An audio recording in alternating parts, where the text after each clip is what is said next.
नमस्कार, अपना बिहार देख रहे हैं आप। आपके साथ मैं हूं संतोष कंगवार। बुलेटिन की शुरुआत करेंगे सीतामढ़ी से आ रही बड़ी खबर के साथ। सीतामढ़ी और शिवहर में बांध टूट गया है। बागमती नदी का तटबंध टूट रहा है।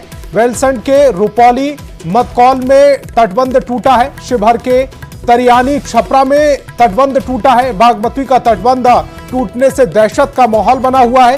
प्रशासन की टीम मौके पर मौजूद है। नए इलाके में प्रवेश कर रहा है पानी। इस वक्त की बड़ी खबर आपको बता रहे हैं। कई जगह पर तटबंध टूटने की खबरें मिल रही हैं। उसमें से जो प्रमुख खबरें हैं उसमें सीतामढ़ी और शिवहर में तटबंध टूटा है। बागमती नदी का तटबंध टूट रहा है। वेलसंड में रुपौली मतकौला में तटबंध टूटा है। शिवहर के तरियानी छपरा में तटबंध टूटा है। बागमती का तटबंध टूटने से दहशत का माहौल बना हुआ है। प्रशासन की टीम मौके पर मौजूद है। नए इलाकों में भी पानी प्रवेश कर रहा है। तस्वीरें समा आपकी टेलीविजन स्क्रीन पर हैं। सड़कों के जरिए, खेत खलिहानों के जरिए पानी अपना विकराल रूप धारण कर रहा है। तस्वीरों में देख सकते हैं तटबंध टूटने के बाद किस तरह से पानी कहर बरपा रहा है। लोगों के जीवन को अस्त व्यस्त कर रहा है, परेशानियों को बढ़ा रहा है। सड़कों से ले होते हुए यह पानी अब घरों में प्रवेश करने लगा है।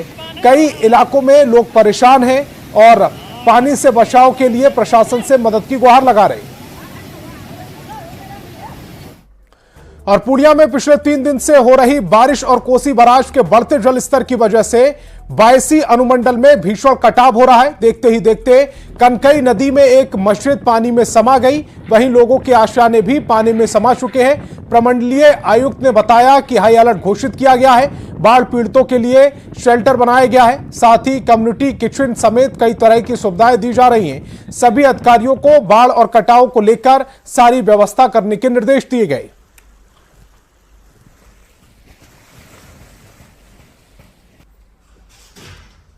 मंडल के क्षेत्र में कोसी नदी में प्रवेश करेगा और इसके लिए प्रशासन पूरी तरह से मुस्तैद है। पूर्णिया, अररिया, किशनगंज, कटिहार ये चारों जिलों के जिला पदाधिकारी को निर्देश दे दिया गया है कि जो नीचे के इलाकों में ग्रामीण रह रहे हैं उनको ऊंचे स्थलों पर बनाए गए शरण स्थली पर उन्हें शिफ्ट कर दिया जाए और उनके लिए वहाँ पॉलीथीन शीट्स की व्यवस्था, पीने के पानी की व्यवस्था, शौचालय की व्यवस्था, सामुदायिक किचन की व्यवस्था, ये सब सुनिश्चित की गई है। तो इधर बांध टूट रहे हैं, उधर एक्शन शुरू हो गया है। बेतिया से इस वक्त की बड़ी खबर आपको बता रहे हैं। चंपारण तटबंध ध्वस्त होने के बाद एक्शन में सरकार आई है। कार्यपालक अभियंता निशिकांत निलंबित कर दिए गए हैं। बगहा में बाढ़ नियंत्रण के हैं कार्यपालक अभियंता। तटबंध टूटने के बाद नहीं दिखे एक्टिव। तटबंध के देखभाल में लापरवाही बरती गई, जिसके बाद उन्हें निलंबित कर दिया गया। और दरभंगा से बड़ी खबर बता रहे हैं, जहां कोसी नदी में उफान से किरतपुर प्रखंड के नरकटिया और भभौल गांव के पास तटबंध पर पानी का भारी दबाव दिख रहा है। खतरा कितना बड़ा है इससे इस बात से समझा जा सकता है कि डीएम खुद बालू के बोरे अधिकारी के साथ मिलकर तटबंध पर डाल रहे हैं। लोगों में खतरे की आशंका से डर का माहौल पैदा हो गया और लोग अपने सामान के साथ ऊंचे स्थान पर पलायन करने को मजबूर हैं। डीएम ने जानकारी दी है कि किरतपुर प्रखंड के नरकटिया और भभौल गांव में समीप लगभग 200 मीटर से अधिक की कोसी नदी का पानी बांध पर ओवर टॉप पर गया। तटबंध पर भारी दबाव होने को देखते हुए लोगों को भी अलर्ट किया गया है। एसडीआरएफ और एनडीआरएफ की टीम इस मौके पर तैनात कर दी गई है।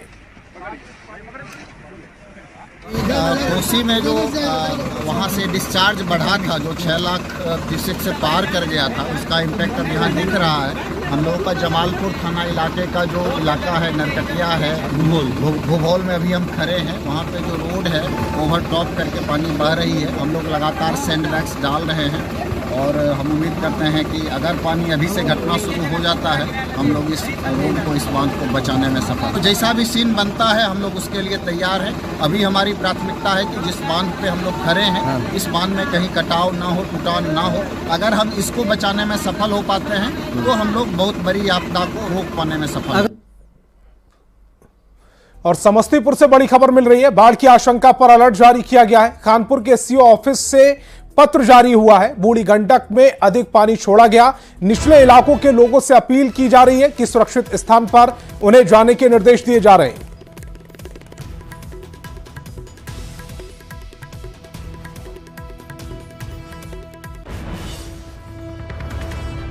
तो बाढ़ की आशंका से जुड़ी इस वक्त की बड़ी खबर आपको बता रहे हैं समस्तीपुर से, जहां बाढ़ की आशंका को लेकर अलर्ट जारी किया गया है। खानपुर के सीओ ऑफिस से पत्र जारी कर दिया गया है।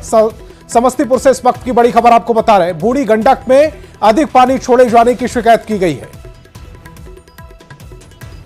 और बेतिया में लगातार बारिश की वजह से लौरिया में तबाही का आलम है। बाढ़ को देखते हुए प्रशासन की ओर से लौरिया नरकटियागंज मुख्य मार्ग को बंद कर दिया गया। वहीं अशोक स्तंभ परिसर में बाढ़ का पानी भर गया। सड़क पर 5 से 6 फीट पानी बह रहा है और पानी का बहाव तेज होने की आशंका भी जताई जा रही। लौरिया रामनगर मुख्य मार्ग पर प्रशासन की निगरानी जारी है और कुछ घंटे के बाद इसे भी बंद कर दिया जा सकता है।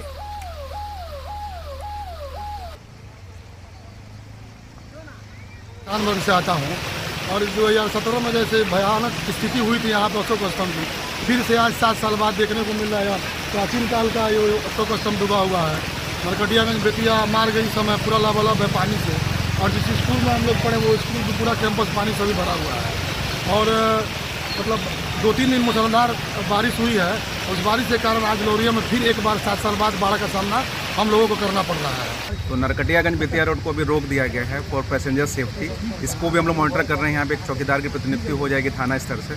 अगर ज़्यादा पानी बढ़ेगा तो हम लोग पैसेंजर की सेफ्टी के लिए इसको भी रोक देंगे। और कुछ अभी फिलहाल कौन सा रूट को ब्लॉक किया गया?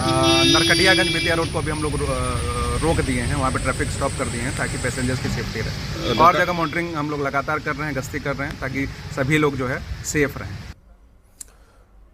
और अररिया में राहत भरी खबर है, जहां नूना नदी के जल स्तर में कमी आई है, वहीं परमान और बकरा नदी अभी भी उफनाई हुई है। डीएम ने बाढ़ प्रभावित क्षेत्र का दौरा कर तत्काल राहत के लिए अधिकारियों की तैनाती कर दी है। आपको बताएं कि बकरा नदी का पानी मदनपुर और धर्मगंज में फैल गया है, जिसकी वजह से किसान और पशुपालकों को मवेशी रखने और चारे की परेशानी हो रही है। पशुपालक पशुओं के लिए सूखे चारे की मांग कर रहे हैं। और पटना में बाढ़ से निपटने के लिए केंद्रीय गृह राज्य मंत्री नित्यानंद राय ने एनडीआरएफ के अधिकारियों के साथ बैठक की। मंत्री नित्यानंद राय ने कहा कि प्रधानमंत्री और सीएम के निर्देश को ध्यान में रखते हुए बाढ़ से निपटने के लिए एनडीआरएफ और एसडीआरएफ की टीम तैयार है। एनडीआरएफ की 8 टीम रिजर्व है और 11 टीम राहत बचाव में जुटी हुई है।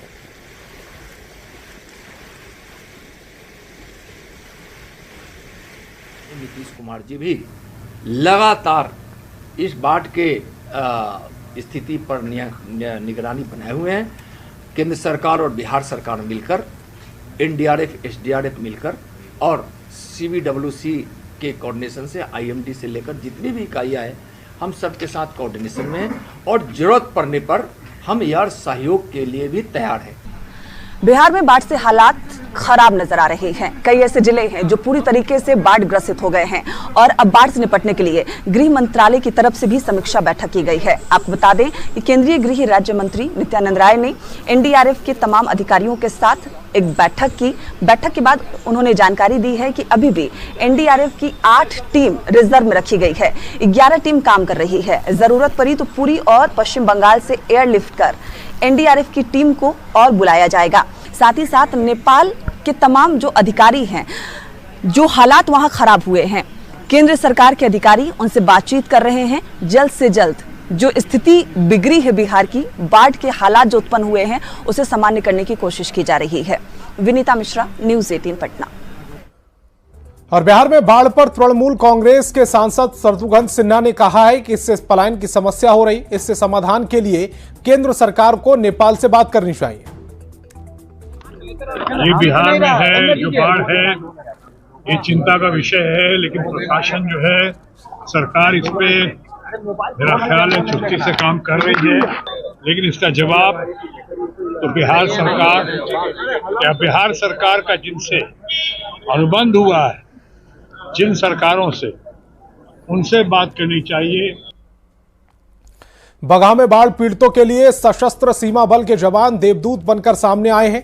बाढ़ प्रभावित इलाकों में अपनी जान जोखिम में डालकर एसएसबी का रेस्क्यू दल लोगों को सुरक्षित स्थानों तक पहुंचा रहा है। एसएसबी की 65वीं बटालियन ने लोगों के साथ उनके मवेशियों का भी रेस्क्यू किया। कमांडेंट NS मेहरा के नेतृत्व में जवान प्रभावित गांव तक पहुंचे और लोगों को आपदा की घड़ी में मदद पहुंचाई। अचानक बढ़ जाने के कारण जो कल नेपाल में पानी छोड़ा गया था 5 लाख क्यूसेक, उसी के कारण पानी का जल स्तर अचानक बढ़ गया और ये लोग यहीं को फंस गए। उन्हीं को हम जगह जगह ढूंढ रहे हैं, जहाँ पे लोग मिल रहे हैं उनका रेस्क्यू किया जा रहा है और उनको बाहर निकाला जा रहा है। और नेपाल में भारी बारिश के बाद गोपालगंज में गंडक नदी का रौद्र रूप देखने को मिल रहा है। बाढ़ के पानी के कारण कई सरकारी स्कूल पानी में डूब गए, जिस कारण बच्चों की पढ़ाई भी काफी प्रभावित हो रही है। डीएम ने जिले के हालात देखते हुए बाढ़ से प्रभावित स्कूलों को बंद करने के आदेश दिए। ज्यादा जानकारी दे रहे हैं न्यूज 18 संवाददाता गोविंद कुमार। में गंडक नदी का रौद्र रूप दिखने लगा है। गोपालगंज के निचले इलाके में पानी तेजी से प्रवेश कर चुका है और इस वक्त ये सदर प्रखंड के रामनगर गांव की तस्वीर है, जहां पर रामनगर +2 विद्यालय, रामनगर मिडिल स्कूल, आंगनबाड़ी केंद्र समेत कई घर भी पानी में डूब चुके हैं। देख सकते हैं +2 विद्यालय जो दिख रहा है उसका आधा हिस्सा इस वक्त गंडक नदी के बाढ़ के पानी में डूब चुका है। तो इलाके के तमाम जो सरकारी विद्यालय है, निजी स्कूल है, वो बंद कर दिए गए हैं क्योंकि स्कूलों में पानी प्रवेश कर चुका है। पता नहीं कितना पानी बढ़ेगा और कहां तक जाएगा। अभी प्रशासन की तरफ से भी कोई इसकी सूचना नहीं है कि कहां तक पानी बढ़ेगा और क्या होगा। अभी फ़िलहाल +2 स्कूल है, इधर जो भी गांव है सब पानी से घिरा हुआ है। हाई स्कूल में पढ़ते हैं मैं अपने गांव में। यहाँ पर बाढ़ की वजह से हम लोग स्कूल बंद हो गई है और पढ़ाई बंद हो गई। पढ़ाई बंद। गांव में अभी तो बाढ़ की वजह से लेकर लोगों में डर का माहौल छाया हुआ है कि पानी किस स्तर तक बढ़ेगा। पानी अलर्ट किया गया था 5.5 लाख क्यूसेक का, अभी तो पानी हिसाब से लगता है 3.5 लाख क्यूसेक आया है और पानी आने वाला है, इसीलिए लोगों में डर का माहौल है। गोपालगंज के डीएम मोहम्मद मकसूद आलम ने कहा है कि तटबंध के अंदर जो भी गांव है जहां पर सरकारी और निजी विद्यालय हैं, तत्काल उन विद्यालयों को बंद करने का आदेश दे दिया गया है। गोविंद कुमार, न्यूज 18 गोपालगंज। और सीतामढ़ी में बागमती नदी उफान पर है। कई जगहों पर तटबंधों पर पानी का भारी दबाव देखा जा रहा। बरगैनिया के बलुआ और परसौनी के सौली और कोरा खरगी तटबंध में पानी का रिसाव हो रहा है, जिसको लेकर ग्रामीणों में दहशत का माहौल है। लोग तटबंध पर आकर खड़े हैं। तकरीबन 10 साल बाद ऐसा सैलाब देखने को मिल रहा है।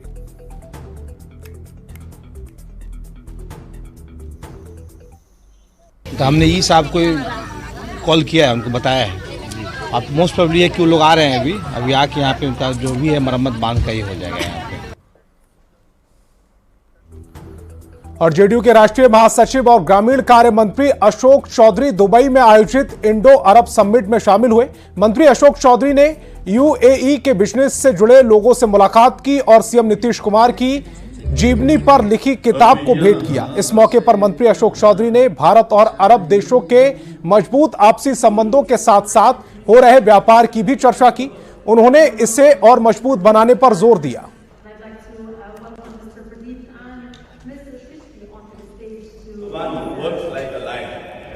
The ancient wisdom still holds true today.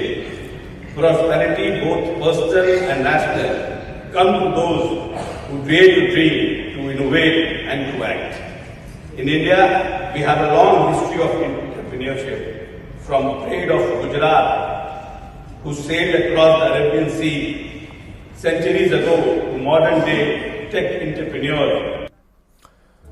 और विश्व हृदय दिवस के मौके पर समस्तीपुर के कृष्णा हॉस्पिटल में एक विशेष समारोह का आयोजन किया गया, जिसमें अस्पताल के doctor, ICU staff, OT staff और वार्ड स्टाफ ने हृदय स्वास्थ्य के प्रति जागरूकता के लिए पैदल मार्च निकाला और स्वास्थ्य हृदय स्वास्थ्य जीवन के नारे लगाए। इस मार्च के दौरान लोगों को हृदय रोगों के प्रति जागरूकता बढ़ाने और स्वास्थ्य जीवन शैली अपनाने का महत्वपूर्ण संदेश दिया गया। कृष्णा अस्पताल के संस्थापक डॉक्टर महेश कुमार ठाकुर ने कहा कि स्वस्थ हृदय के प्रति जागरूकता बढ़ाना अत्यंत आवश्यक है। इस प्रकार के जो आयोजन है वो हम समाज को सही जानकारी देते हैं और लोगों को स्वस्थ जीवन जीने के लिए प्रेरित करते हैं।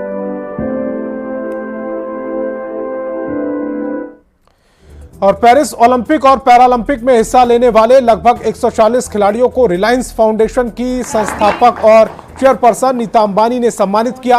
अंतर्राष्ट्रीय ओलंपिक समिति यानी IOC की सदस्य नीता अंबानी के निमंत्रण पर ओलंपिक और पैरालंपिक खेलों में भाग लेने वाले करीब 140 एथलीट मुंबई में अपने आवास पर जुटे, जिसका नीता अंबानी ने वेलकम किया। इसके अलावा मशहूर कोच और खेल जगत से जुड़ी कई अन्य हस्तियां भी इस कार्यक्रम में शामिल हुई। आज बड़ी स्पेशल शाम है। आज पहली बार भारत के सभी ओलंपियंस और पैरालंपियंस एक ही साथ एक ही प्लेटफॉर्म पर आ रहे हैं। We are so proud of them. All Indians, we are proud of each and every one of them. And today, we are going to honor them and show them the respect and the love that we have for them. On behalf of Reliance Foundation, we would like and we would wish that United in Triumph can become a movement for unity and inclusiveness in sport and in life.